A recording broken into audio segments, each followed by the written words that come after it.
The human mind is highly malleable, and so is the human nature, or the human condition.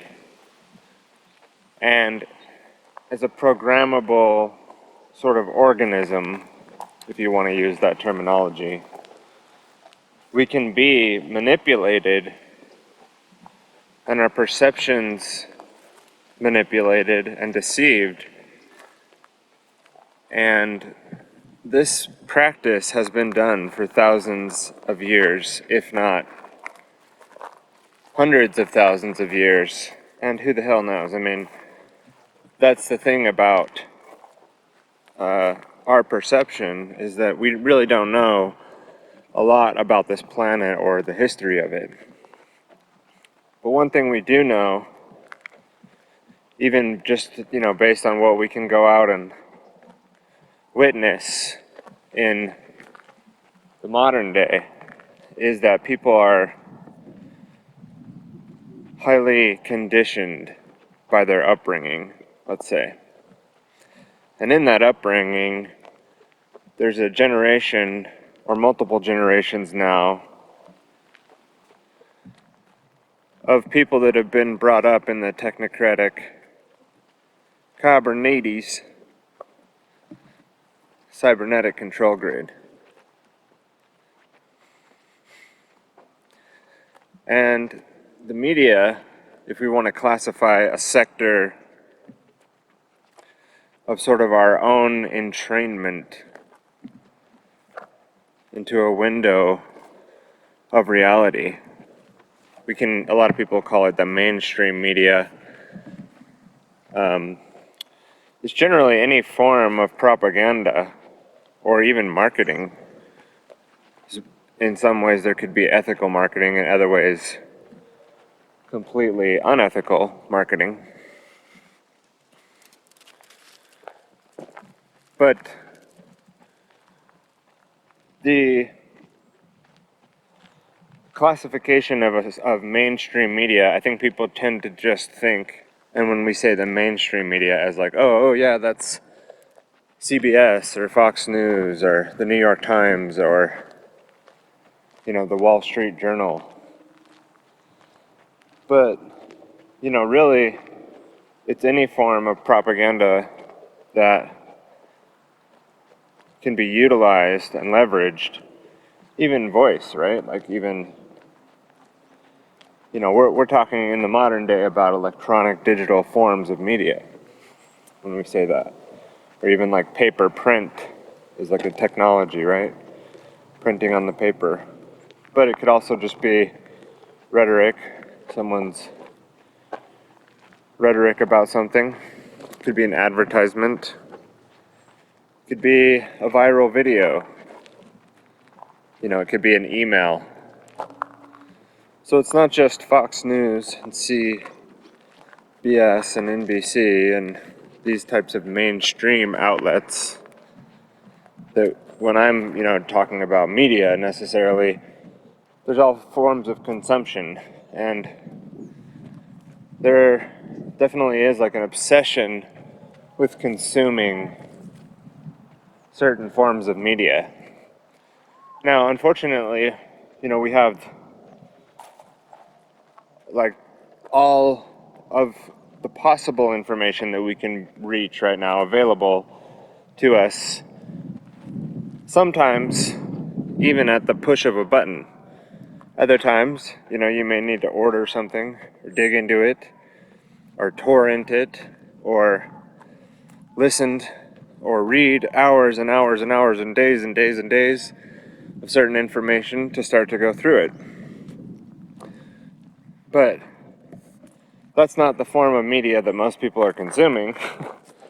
Is like, information, like libraries that have been hidden from us, or occult information, which means hidden. The word occult obviously meaning hidden. Occultare, the Latin word. Like oculus, right? Like eye. To occult something is to hide it. Well, there's a lot of occulted information that's now being revealed. And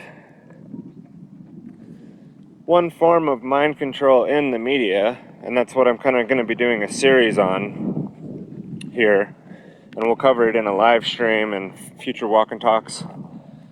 We'll start to break down mind control in the media, and that's why we're covering right now like various forms of media. And then we're also definitely going to take it from a more holistic view, where we're not just talking about the way that the bars on the cage work, right? But we can tie it back to more of a cause and effect, or other forms of natural law, as to why human beings tend to be manipulated by media and mind control. And that it's not just a one-way street, and that there is some causality to the condition, you know. And we can look at situations like I was starting to bring up about what forms of information are available versus what forms of information people are consuming. And, you know, their ability to consume the information is there, the capacity is there, let's say, to even understand maybe more about themselves. Yet, the obsession, the complete hypnotic trance that people put themselves in by tuning into, you know, bright, flashy colors and vibes and things that are exciting and things that are funny.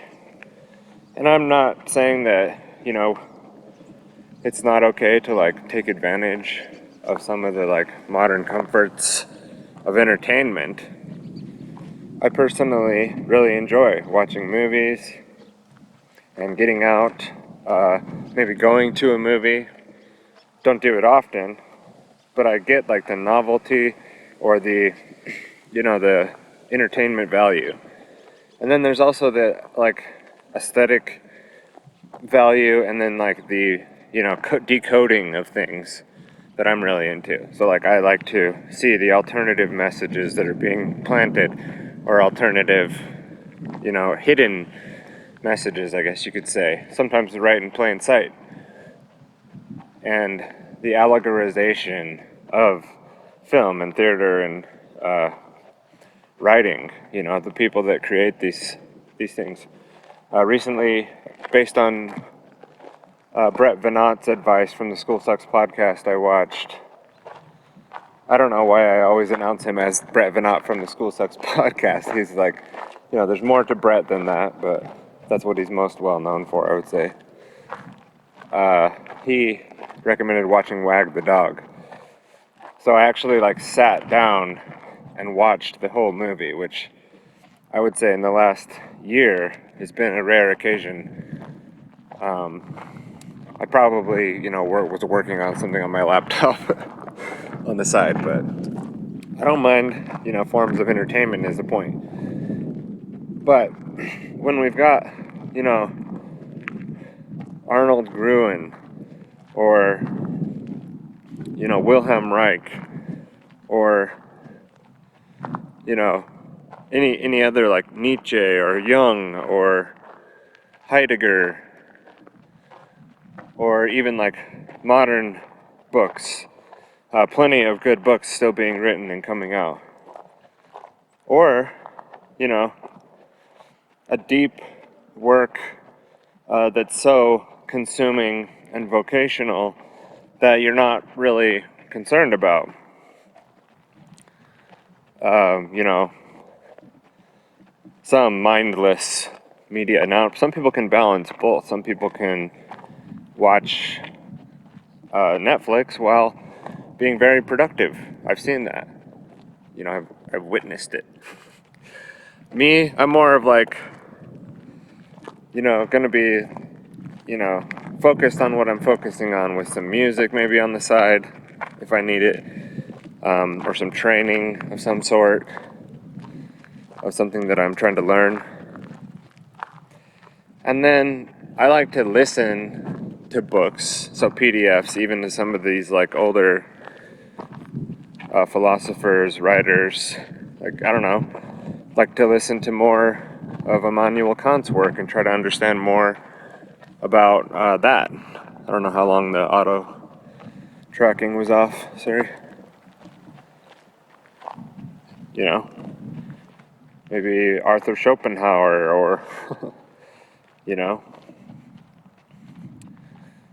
some other works that I'd like to get into to really understand more about that philosophical work and how they came to the conclusions they made and how it shaped the world and how our minds can be formed by thought of these great thinkers, but then also formed by thought and intention of evil and people seeking to destroy our minds and turn us into zombies who are like puppets, like Pinocchio, you know, like little children who haven't grown up. We're not real boys and real girls. You know, we're a result in the large, vast, overwhelming majority of the formative years, and in the modern day, there's been a lot of engineering and a lot of techniques that have gone into adopting models of utility to make individuals conform to corporations, to governments, to militaries, to authority,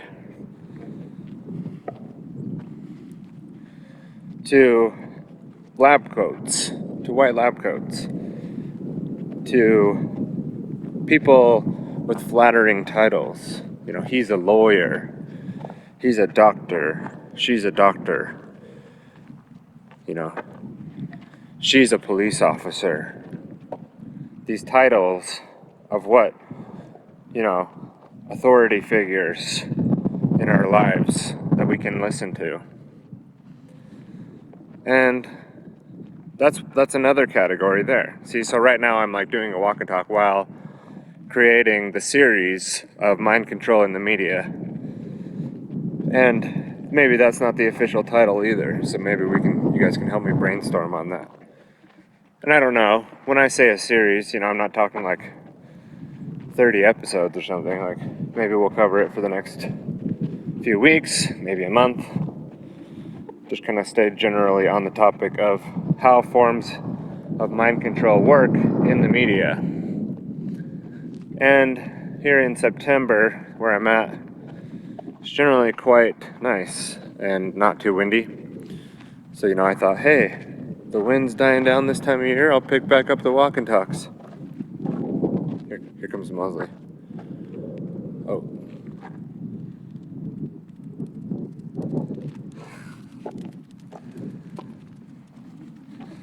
And of course, like, the day that I go out, it's beautiful outside. It's nice and windy though. And so, yeah, the various categories I think we'll start even lower than all that and go into like basic methods of mind control in the media. And talking about things like frequencies and colors and fear, and like really drill down into like basic methods that are used in manipulation through media, and things like groupthink, collectivism. Those are like maybe higher level categories, and then the historicity of it all. We'll get into examples of what people who are very influential to the modern day. Mosley's over there getting some attention from some people. Hi. And we'll start to develop a better understanding of current conditions and the current situation in the modern world. So look out for that. Besides that, there's another walk and talk I did back a few months ago called End Mind Control in the Media, End Slavery. And that's what we're talking about here, with ending slavery. It's not like I'm claiming to be some victim of some non-consensual arrangement that I'm in, that I'm just so dumb and so weak and so powerless that I can't figure out how to get out of it. What we're talking about is mental slavery, psychological, slavery. So it's in the mind, right? Because, there's a hermetic principle known as all is mind. I believe that's the first hermetic principle. And I'm not saying, since it's a hermetic principle, it's true. But there's a whole school of idealism and German idealism and other forms of what's a whole philosophical school on mind being the central key figure point in the universe, or whatever category, right? A template of wholeness that says God is the universe, right? Everything you see, everything that we know, everything that is in the universe is mind. And one mind unfolding itself through the all, right? So it's not like we're all the same in one, but we are all part of the all. And being that mind is at the center, and then we can extrapolate out from there, right? This is a starting point that I'm claiming, and it could be argued. And that's what, a materialism is. Materialism is an argument against this. But, when you're experiencing the mind, and you're even asking yourself about the mind, well, what's the questioner, and what is it asking? Who is it asking, right? So there's a mind, and there's even a dualism, right? And in the mind control in the media series, we'll go into dualism. And even if it's unconscious to us that there's this dualistic aspect to reality, then that can be another form of where leverage is used to manipulate people.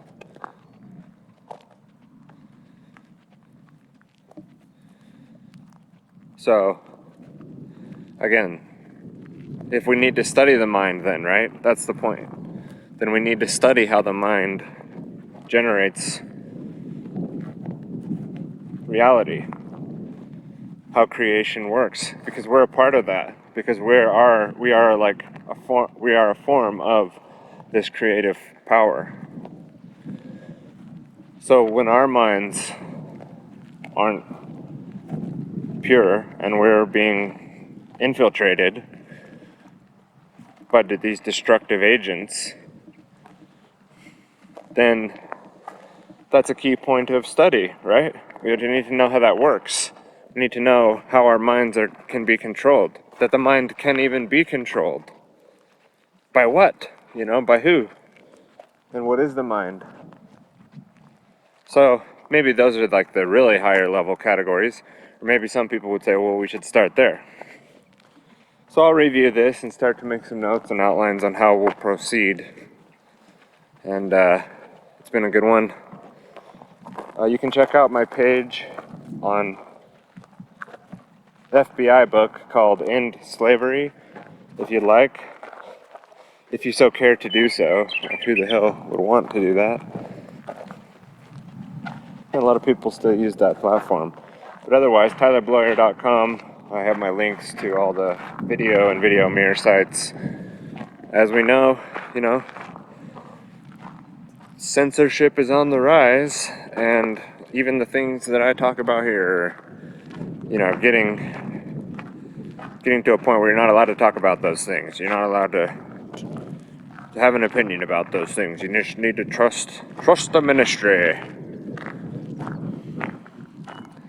It's all problem, reaction, solution, You've got to get off your knees. The lion sleeps no more. I'm just kidding. I don't dislike David Icke. I'm just teasing him. Doing a little impersonation. It was a request, actually. So there you go.